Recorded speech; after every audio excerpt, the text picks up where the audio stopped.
Good evening. Welcome to APTN National News. I'm Dennis Ward. Quebec is asking its Provincial Court of Appeal to examine whether Child Welfare Bill C-92 is constitutional. In a joint statement issued Thursday, Quebec's Justice Minister and Sylvie Damour, Minister of Indigenous Affairs, say they believe Canada is overreaching and stepping on provincial jurisdiction when it comes to youth protection. Quebec says the well-being of Indigenous children is a concern shared with Canada. That official implementation on January 1st will complicate the current Quebec regime. Still in the province, the president of the Quebec Native Women's Association is lodging a formal complaint with grocery chain Provigo after alleging a, quote, racist incident occurred while trying to purchase alcohol with friends. Lindsay Richardson has more.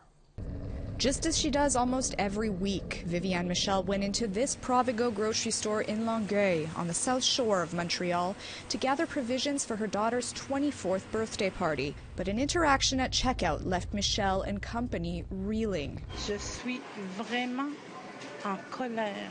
Michelle recounted her experience in a live stream video now viewed hundreds of thousands of times. Upon arriving at the cash with a 12-pack of beer, the cashier reportedly asked for ID. Elle a sorti sa carte, son permis de conduire. Elle pensait que c'était pour son âge. They provided a driver's license, Michelle explains, to address what they thought was an age concern. Except it wasn't. La caissière qui vient de lui dire il est interdit de vendre de l'alcool aux Amérindiens. C'est des consignes qu'on a eues ici au Provigo à Longueuil. The store, according to one cashier, has a standing policy against selling alcohol to Indigenous peoples. Et là, je suis allée voir. Je dis, est-ce que vous pouvez répéter, madame, vous avez dit qu'on ne peut pas vendre de l'alcool aux Amérindiens? J'ai dit, c'est vraiment discriminatoire. Michelle isn't just an everyday customer. She's the president of Quebec Native Women and an outspoken advocate for Indigenous issues province-wide. When approached by a floor manager, she reiterates her disbelief at the situation. I am enraged, absolutely enraged, she tells him. When she threatens to file a complaint, the manager offers a terse apology and says he will speak to the boss. In a post on Provigo's Facebook page, store director Chantal Lacroix said the regrettable incident is now being investigated and reiterated that, quote, there are no restrictions in my store, nor any other Provigo, prohibiting the sale of alcoholic products to Indigenous people. When contacted, a higher-up at Loblaws, the parent company which owns Provigo, clarified that they are, quote, deeply sorry about this unfortunate incident which should never have occurred. In a statement, Joanne Héroux said the chain, quote, does not have any special measures or procedures for Indigenous customers, except for those who wish to benefit from a tax exemption at the time of their purchase. Donc, s'il faut se battre, on se battra comme ça. Héroux says that the party was able to leave the store with beer in hand. The cashier likely mixed up store policies, she said, and made the remark while confused, while again reiterating that this policy does not exist. Store management told higher-ups the cashier will undergo sensitivity training and that Michelle is welcome to speak to them directly. While she declined APTN's interview request, Michelle confirmed in a message that she will meet with the province's human rights body to file a formal complaint. My God, j'aurais dû sortir mon livre d'histoire pour lui dire voilà ce qu'on est. On n'est pas rien que des gangs d'alcooliques. On est des personnes civilisées aussi. But hopes a lesson is learned by discussing what ended up being a not-so-happy birthday. Lindsay Richardson, APTN National News, Montreal. Well, we'd like to hear what you think about this or any other story. Here's how to continue the conversation. Send your emails to news@aptn.ca. Find us online at aptnnews.ca and on youtube.com/aptnnews. You can also follow us on Facebook, Twitter, and Instagram for the latest Indigenous news. It's been a busy year for filmmaker Alain's Obomsawin. Hot on the heels of a new documentary and an induction into the Order of Canada in 2019, Obomsawin will add another title to her list in 2020. Come February, she will join the Montreal Museum of Fine Arts Board of Directors, the first Indigenous woman appointed to the role, according to a statement issued this week. Earlier this year, Obomsawin debuted her solo collection of print works at the same museum. 2 of those pieces are now part of the museum's permanent collection. Great to see her getting so many honors. Still to come, some traditional treasure turns up at a clothing drive. But first, a preview of the final Nation to Nation of 2019. Hello, I'm Todd Lamourant, and here's what's coming up on Nation to Nation. Our political panel of experts drops by, and we talk about everything from reconciliation in the throne speech to Métis MP Dan Vandal's mandate as Minister of Northern Affairs, to is there any Conservative leadership candidate who can heal the rift between the party and Indigenous people. I also have a conversation with a familiar figure in Ottawa political and cultural circles. Algonquin elder Claudette Commanda gives her thoughts on a decade of work on and off Parliament Hill. That's coming up right after the national news. Here's a look at Friday's weather forecast starting on the East Coast. +1 in Halifax, -1 in St. John's with snow. Snow and -8 for Nain, -5 in snow for Kuujjuaq, -9 under sunny skies in Montreal, snow and 14 for Chibougamau, -4 and sunny for Toronto, 12 below with the sun out for Ottawa. Snow and -3 in Thunder Bay, flurries and 6 below for Sioux Lookout. -18 with flurries in Churchill, 11 below for the Paw. -9 in Gimli and Winnipeg, sunny and 7 below for Brandon. +1 in Regina, Estevan and Saskatoon, 5 above in Swift Current, -7 with snow in Buffalo Narrows, -4 with snow for Meadow Lake.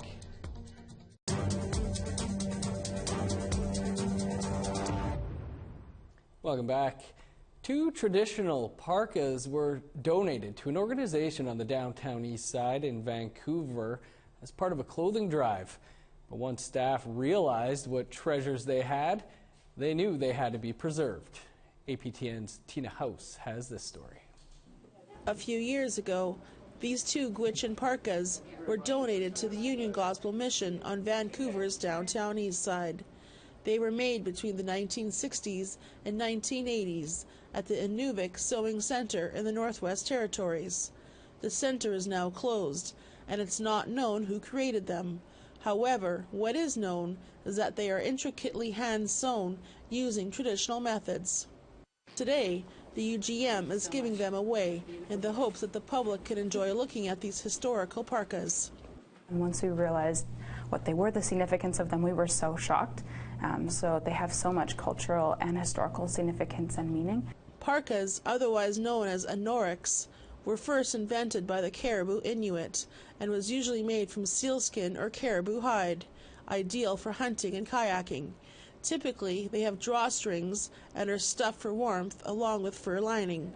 One of these parkas is destined for the Museum of Anthropology.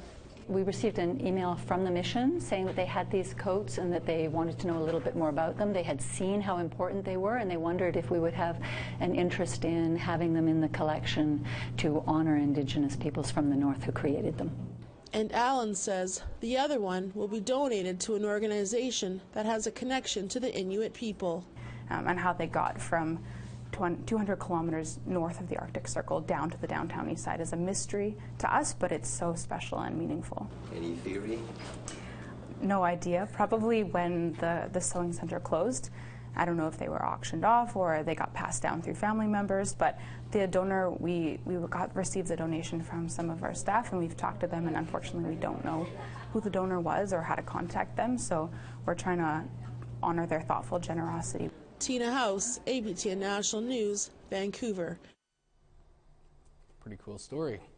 Well, it was a year of high-profile news in Manitoba. From the manhunt that crossed Western Canada to inconceivable violence in Winnipeg to the celebration of a young Cree man making it to the NHL. Brittany Hobson ties it all together. 2019 was a year of unprecedented violence in Winnipeg. It started New Year's Day with the death of Adam Martin. He was the first of 42 people killed so far this year in the city, surpassing the record of 41 in 2011. But it was the violent death of a toddler which brought the city to its knees. Hunter Smith Straight was only 3 years old when he was stabbed multiple times in his home in October. It's inconceivable to think that somebody would target an innocent child, probably one that was attempting to sleep at that time of night, very defenseless. And I think a lot of people are having a hard time grasping that somebody would be capable of doing something like this. Several days later, Hunter was taken off of life support, while a vigil was held outside at the Children's Hospital. I think that for everybody to come together in a circle and center themselves and talk about it, that's the only way we're going to get through this. Daniel Jensen has been charged with second-degree murder. So they gave me this. Meanwhile, APTN continued to examine what happens when youth age out of government care. Yeah. Judith Paul was facing homelessness when she aged out at 19. I felt a little bit abandoned. Just kind of like a slap in the face. Like, it's up to me to take care of myself. Like, I'm my own parent. That's how it felt. Like, the government doesn't really care. Paul eventually found a place and was able to focus on completing school. Can we just have like 5-15 minutes? No, sorry. There's no time to say goodbye. No, it has to be right now. It's estimated a newborn baby is apprehended every day in Manitoba. Thousands saw that happen when a family live-streamed an apprehension from a Winnipeg hospital in January. The mother spoke out shortly after. Despite the trauma, she was optimistic at the time. And I'm very hopeful, like, things are going to work out in a positive way. It's unfortunate how things happened, and good things are going to come out of this. I feel very confident on that. After 2 months of fighting Child and Family Services, a judge eventually granted guardianship to the mother's aunt. Shoal Lake 40 celebrated the end of a century-long injustice. The community completed work on its much-awaited Freedom Road, connecting their man-made island home to the Trans-Canada Highway. A week-long celebration took place in June. We're just looking forward to, catching up to the rest of society with clean water, new infrastructure. Construction on the community's water treatment plant began this fall. When it's done next year, a 22-year-old boil water advisory will come to an end. In the summer, northern Manitoba was shoved under an international spotlight when a search for a pair of fugitive murder suspects led RCMP to Gillam, Fox Lake Cree Nation, and York Landing. Police believed Cam McLeod and Briar Schmigelski killed Leonard Dick, American China Deese, and her Australian boyfriend Lucas Fowler. Their bodies were found in northern BC in July. McLeod and Schmigelski were traced to northern Manitoba just days later. As far as surviving out in the bush, I think that's really dangerous if you're not a northerner and you don't know the area, you don't know the terrain. After about 3 weeks of searching, RCMP found 2 bodies near Gillam. At this time, we believe these are the bodies of the 2 suspects wanted in connection with the homicides in British Columbia. An autopsy is being scheduled in Winnipeg to confirm their identities and to determine their cause of death. It was a tense few weeks for the northern communities. Police thanked them for their assistance. Your lives have been disrupted. Many of you lived with uncertainty and fear, but throughout you were resilient. You came together as communities, and you helped our officers get the job done. Brady Keeper made history in 2019 as the first person from Cross Lake First Nation to make it to the NHL. He made his debut with the Florida Panthers in March. The community honored him with a hometown celebration a month later. This shows that put in hard work and dedication that you can do anything you want. Keeper is currently playing with the team's AHL affiliate. Brittany Hobson, APTN National News, Winnipeg. Federal Health Minister Patty Hajdu is proposing new rules around advertising for vaping products. The new rules would ban vaping ads in public spaces, convenience stores, and online, and would only be allowed in specialty shops and on websites accessible by adults only. It's part of the government's effort to curb the use of e-cigarettes by youth. Haidu also announced new mandatory health warnings on vaping product packaging. Time for a quick break, and then we'll spread some holiday cheer. Stick around. Here's the rest of Friday's weather forecast. Picking back up in northern Alberta.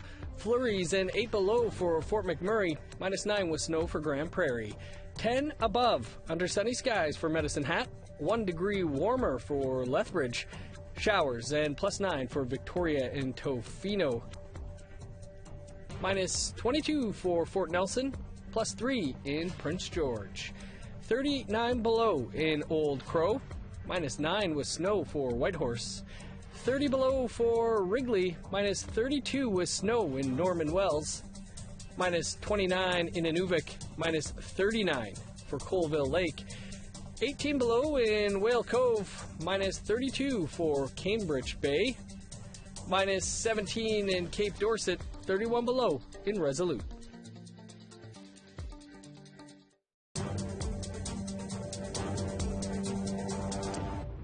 Welcome back. It's that time of year where holiday celebrations are taking place across the north. But for those who cannot go home because of travel costs, there is an extra effort in the Northwest Territories to stay merry and bright. Our reporter Charlotte Moore-Jacobs has this festive story. It came without ribbons, it came without tags, it came without packages, boxes, and bags. Then the APTN reporter thought something they hadn't before. What if Christmas comes from the people who walk through that door? Once a year, spreading cheer is the Yellowknife Moot Inuit Tagut Tagat to eat. Way up in Kuluktuk, Nunavut, Colin Ivaluk is from. But celebrating with grandkids here makes him anything but glum. When's the last time you spent Christmas in Kuluktuk? 1995. That's a long time. Wow. I'm feeling emotional right now. Oh, sorry. I'm going to boil it at home. What are you going to do? Boil it. That's a delicacy. That's the best. Then the people, young and old, will sit down and feast on char, muktuk, and all the great treats. I really like Eskimo ice cream, so that would be great to have. I don't even know what that is. It's just like meat and like fat mixed together, and I don't know how to make it, so that's why I love it so much. Last year, Madeline Nakamayak spent $2,400 on airfare. With fond memories of holidays in Pawlatuck, now in Yellowknife, she's happy to share. Every year, my daughter, he would build an igloo for everybody. We would have the igloo, we put Christmas lights on it, and so there was this one Christmas that there was my sister and my other 2 cousins. We cried to sleep in the igloo, but it was cold out, whatever. Our parents were saying, no, you can't. But then, so my grandparents let us sleep in the igloo. So about five minutes into sleeping in the igloo, we were all crying to go back in the house. There's as many young ones as a jamboree, and a good time to be had, even when they get sleepy. This grandbaby will spend her first Christmas with her ananas far away in Arctic Bay. Deborah Klinkenberg, creator of festivities, now watches the activities. Maybe 3 or 4 years ago, I was feeling rather homesick, and of course seeing all the people's posts about games and things like that happening back home, I was feeling homesick. I just kind of threw it out there knowing that there's other people that can't get back home. Like, how about if we have a little get together, play some games, sing some songs, and have a potluck dinner. Even if you can't go home this holiday season, a message from Talyuk, Nunavut, brings good reason. No, everybody gets together and you can feel the love for each other. Charlotte Moore-Jacobs, APTN National News, Yellowknife. Great writing in that story. A bridge at the Nishka village in northwest BC is lit up for the holiday season. It's an annual event that started 7 years ago after a loss. Now the lights have a deep meaning to the community. APTN's Lee Wilson has more. Since 2013, the Lasim Suspension Bridge is decorated during the holidays. The bridge is in Gitlin Silk, one of 4 villages in the Nishka Nation, northern BC. The lights honor lost loved ones of the region. Co-organizer Lena Griffin shares the tragic event that inspired the community to light up the Les Sims. Paulina Faith Robinson, and she died very suddenly, and she was only 20 when she passed, and in her short 20 years she touched every single person in all 4 of the communities along the Nass River, along the Les Sims. The picture of Paulina. After the loss of Paulina Robinson, Griffin and co-organizer Tanya Azak were searching for a way to lift up their community. An idea came from a famous bridge located in North Vancouver. And we were wondering what we could do to help lift spirits and kind of bring some joy, even just a fraction, back into our communities. And we saw a picture of the Capilano suspension bridge all lit up, and we thought, hey, we have a suspension bridge, why don't we do the same? Together, they reached out to the Nisga'a Nation for donations, and they received enough to light up half the bridge and power it by a gas generator. We put a call out that night and asked for help, some donations, support in any way possible, and that's how Light Up Les Sims was born. Families send pictures of those they want to memorialize to Light Up Les Sims, and they are printed for members to place on the bridge, or organizers do so if requested. So this is my dad right here. Experienced a personal loss of her father. I know what it feels like to have that void in my life, and for the first year I had to step away, and then came back the year after and was able to put my dad's picture on the bridge. This year, the bridge has a deeper meaning for Griffin, as she is also processing a loss. When one person passes away, we all feel the void, no matter where that person resides. And I do have a much more personal connection. My father recently passed away in June, and I don't have the capacity yet to put his picture on the bridge, but I hope soon. This is a Today, organizers are thankful for volunteers and monetary donations for new lights, as well as power outlets from local businesses. They hope the light up tradition carries on in the future, providing a memorial and comfort for those who need it during the season. To bring solace, to bring unity, to spread kindness, really, to remind everybody that Christmas is joyous for some, but for others it is a struggle. Lee Wilson, APTN National News, Gitwin-Silk, British Columbia. And that is your APTN National News for this Thursday. For much more, visit our website, aptnnews.ca, and never miss a story by downloading the APTN News app. Now, stick around. The final episode of 2019 of Nation to Nation with Todd Lamarand is up next. We leave you tonight with some of the Christmas lights in Whitehorse. I'm Dennis Ward. Thanks for tuning in. We'll see you back here tomorrow.